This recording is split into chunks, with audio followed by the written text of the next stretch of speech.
काय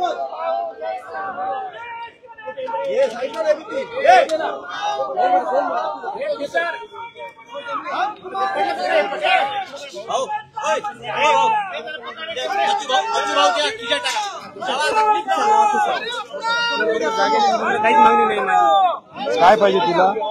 जागा पाहिजे, फक्त रिकामी जागा गायरानात असली तरी चला.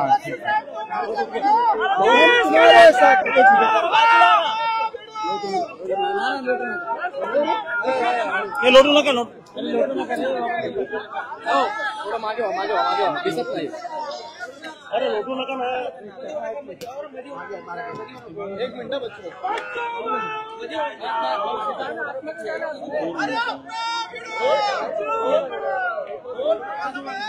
मुख्यमंत्र्यांची भेट घेतली, बैठकीत नेमकं काय घडलं? किमान 2 ते 2.5 घंटे बैठक चालली, पण त्यामध्ये जे मृत अपंग दिव्यांग ज्यांनी कर्ज घेतलं त्यांचं कर्जमाफीचं त्यांनी कबूल केलं. घरकुल योजनेच्या बाबतीत तुमच्या अंत्योदय योजना जी आहे ती राज्याची दिव्यांगासाठी अन्नधान्य योजना वेगळी सुरू करणार. या सगळ्या एकंदरीत आपण पाहिलं की मूकबधिरांचं शिक्षण 10वी नंतर बंद आहे, कुठली व्यवस्था राज्यात नाही आहे. तर मूकबधिरांना वाहन परवाना आणि 10वी नंतरचं शिक्षण या सगळ्या संदर्भात निर्णय झाला. प्रत्येक विद्यापीठाला आमचं जे म्हणणं होतं का दिव्यांगाचं शिक्षण हे अडथळामुक्त झालं पाहिजे, यावर प्रत्येक विद्यापीठाच्या ठिकाणी एक संशोधन केंद्र उभारलं जाईल आणि त्या माध्यमातून दिव्यांगांना अडथळामुक्त शिक्षण कसं देता येईल. घरकुलाच्या संदर्भात गायरान जमिनी असेल किंवा यशवंत मुक्त वसाहत योजना ज्या धर्तीवर राबवल्या जातं त्या धर्तीवर दिव्यांगांचं घरकुल योजना राबवण्याचं त्यांनी मान्य केलेलं आहे. पण महत्वाच्या मागण्या जसं पेरणी, आम्ही जे म्हटलं फळबाग योजनेमध्ये जसं संत्रा असेल, काजू असेल, द्राक्ष असेल, आंबा असेल, जे फळ उत्पादक आहे त्या शेतकऱ्याला 3 वर्ष लागवडीसाठी पैसे देता. त्याचप्रमाणे 6 वर्षाचे जे झाडं आहे ते सगळे फळबाग त्यांना पुन्हा 3 वर्ष त्या फळबागी सांभाळण्यासाठी MRGS मध्ये घ्यावं. त्यांनी ते कबूल केलं. पंजाबराव कृषी विद्यापीठाला हा प्रस्ताव तयार होईल आणि तो इकडे पाठवला जाईल. एकंदरीत यामध्ये फळबाग योजनेचं त्यांनी मान्य केलेलं आहे. दुसरं पेरणी ते कापणीपर्यंत सगळे कामं MRGS मध्ये करावं ते त्यांनी अमान्य केलं. कर्जमाफी शेतकऱ्याची अमान्य केलेलं आहे आणि दिव्यांगाचं मानधन 6 महिन्यानंतर वाढवू असं मुख्यमंत्र्यांनी म्हटलं. एकंदरीत सगळ्या मागण्या मंजूर केल्यानंतर मानधन आणि कर्जमाफीच्या विषयात मुख्यमंत्री आणि अजितदादांना मात्र आम्हाला फारसा दिलासा दिलेला नाही. बाकी 18 मागण्यामध्ये जरी त्यांनी मंजुरात दिल्या असल्या, 18 मागण्या जरी मंजूर केल्या असल्या तरी 2 मागण्या मात्र पुन्हा आमच्यासाठी लढण्यासाठी ठेवलेल्या आहे. भाऊ आपण पाहिलं असेल तर कर्जमाफीवरूनच विषय निघाला म्हणून माणिकराव कोकाटे देखील म्हणले होते की कर्जमाफी होणं ही अशक्य आहे.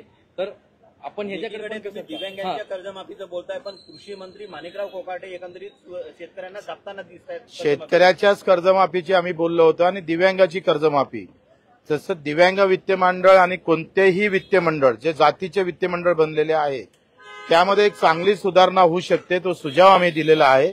चांगल्या सूचना आमच्याकडे आहे. जर गव्हर्नमेंटनं जर ते केल्या तर अपंग वित्त मंडळ असन, ओबीसी वित्त मंडळ असणार, जे काही वित्त मंडळ ह्या फक्त व्याज सवलती देते, त्या जर जिल्हा उद्योगच्या योजनेला जर जोडल्या तर प्लस 35% सबसिडी आणि व्याज माफी. वित्त मंडळानं बँकिंगचं काम करावं आणि व्याजमाफ सबसिडीसह त्या योजना द्याव्या. त्यांनी पण तो मान्य केलेला आहे. आमचं मूळ आहे मानधन वाढवणं. 6,000 मानधन जेथपर्यंत भेटत नाही तोपर्यंत आम्ही थांबणार नाही.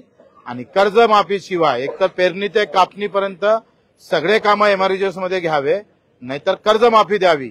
या 3 मुद्द्यासाठी आम्ही येत्या काळात लगेच त्याच्यावर आंदोलन उभं करू.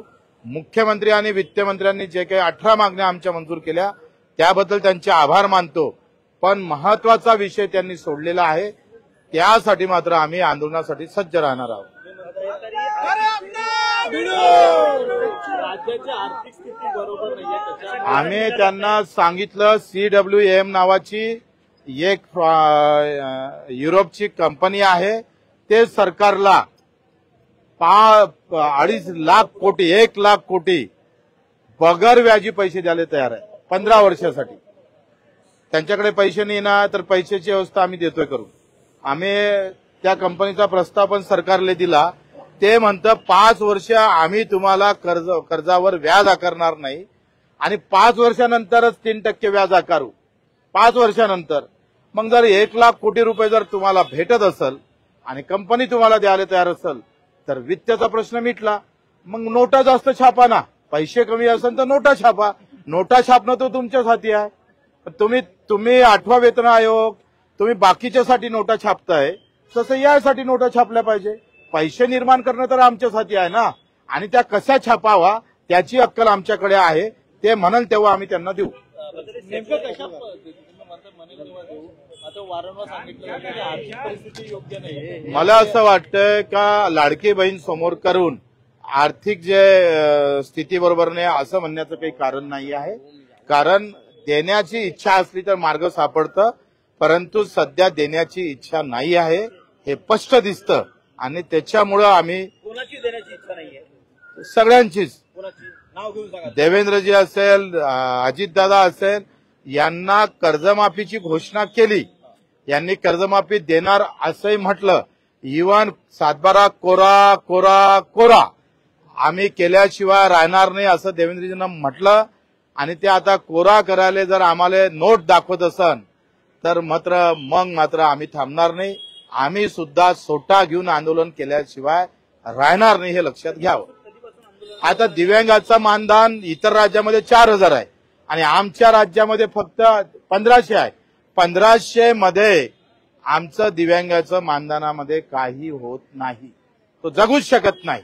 तर दिव्यांग जगावा असं वाटत असेल तर मानधन वाढवल्याशिवाय आम्ही स्वस्त बसणार नाही. तुम्ही किती हजाराचे मानधन वाढवण्यासाठी मागणी केली आहे? 6,000. बच्चूभाऊ, तुम्ही दिव्यांगांचं नेतृत्व करताय. मागच्या काही काळापासून तुम्ही आंदोलनं केलीत किंवा निवेदनं दिलीत. नेमकं काय होतंय? मुख्यमंत्री ऐकायला तयार नाहीत की ऐकायला तयार आहे, पण खालची यंत्रणा जी आहे, लहान लहान गोष्टी आहे त्या साधा. आता इथला दिव्यांगाचा आयुक्त आहे दिव्यांग कल्याण विभागात, त्याला काहीच माहित नाही पुरी. तो बसत नाही, काय नाही. असे माणसं या विभागात येतात. आता सचिव दिला, जे कारवाई झाले म्हणजे आदिवासी विभागात जे अधिकारी पाठवतो ना आपण, ज्यांच्यावर गुन्हे दाखल आहे, ज्यांच्यावर कुठेतरी कारवाई झालेली आहे, तसं दिव्यांग विभागात असेच येतं. कारण तिथं माल नाही आहे, माल भेटत नाही.